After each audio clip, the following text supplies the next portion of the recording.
What is going on, guys? Welcome to your fifth Photoshop tutorial, and in this lesson I'm going to teach you guys how to change the image's size. So we have this image right here of me feeding a deer. Just go ahead and open up any image, doesn't really matter. And this photo is pretty big right now.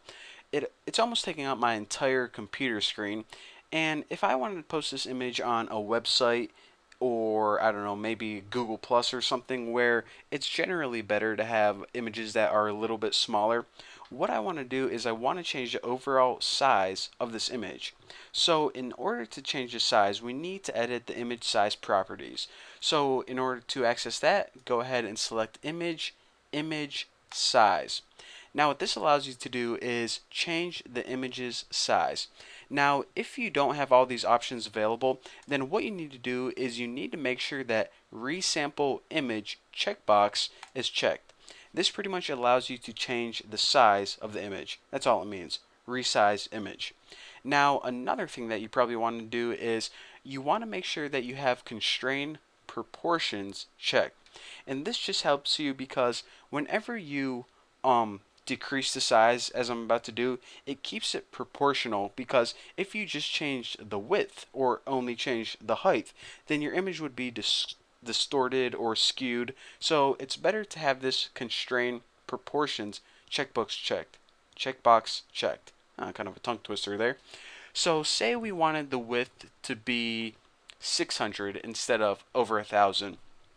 So go ahead and type in 600 right here, and whenever you do that, notice that the height automatically changes as well. Why does it do that? Because that's the height it needs. It calculates all this automatically to make it proportional to the original image. So that's really all you need to do. The only other thing is you have these options right here at the bottom on this drop down list. It says like nearest neighbor, bilinear, bicubic. What you generally want to choose is bicubic automatic. This I won't get into all this right now. Some are best for different types of images, but bicubic automatic is the best for all around high quality results whenever you're resizing images. So just go ahead and make sure you have that selected, and once you get your sizes resized, hit OK and check it out. Our image is now smaller, still awesome, amazing quality. Pretty freaking cool, huh? So that is how you resize an image, but what if you want to resize the canvas? Now, oh, excuse me. So say that you wanted to make a border around this image. What you need to do then is you need to resize the working area or the canvas of this document.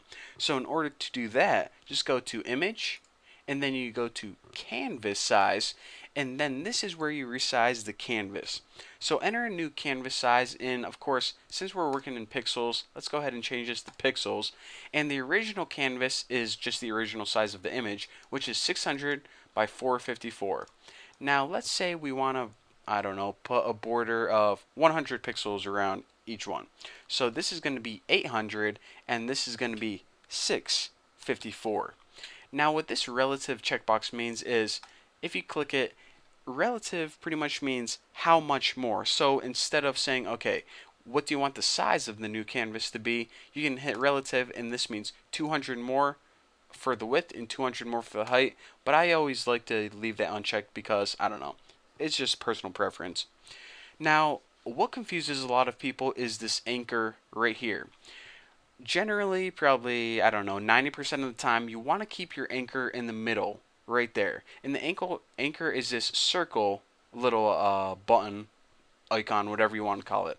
But what anchor means is where do you want to anchor your original image? Because whenever you make a canvas, it makes pretty much a border around the image. So if we anchor this in the top middle, or it'll probably be better if I anchor in the top left, then what this means is it's going to draw the canvas on the right hand side, the bottom. It's pretty much going to draw the canvas on the right and the bottom. Well, yeah, I just said that. So the only other thing that we need to do is we need to put a canvas extension color. It's a pretty big name for what color do you want the canvas to be. So if you double click this, you can go ahead and choose a color. I'll make mine, I don't know, red or something. Looks pretty good. Hit OK. So what we pretty much said is the current size of this image is 600 by 454. We want to change the canvas size. We're not stretching or shrinking the image at all. What we're just doing is changing the canvas size to 800 by 654.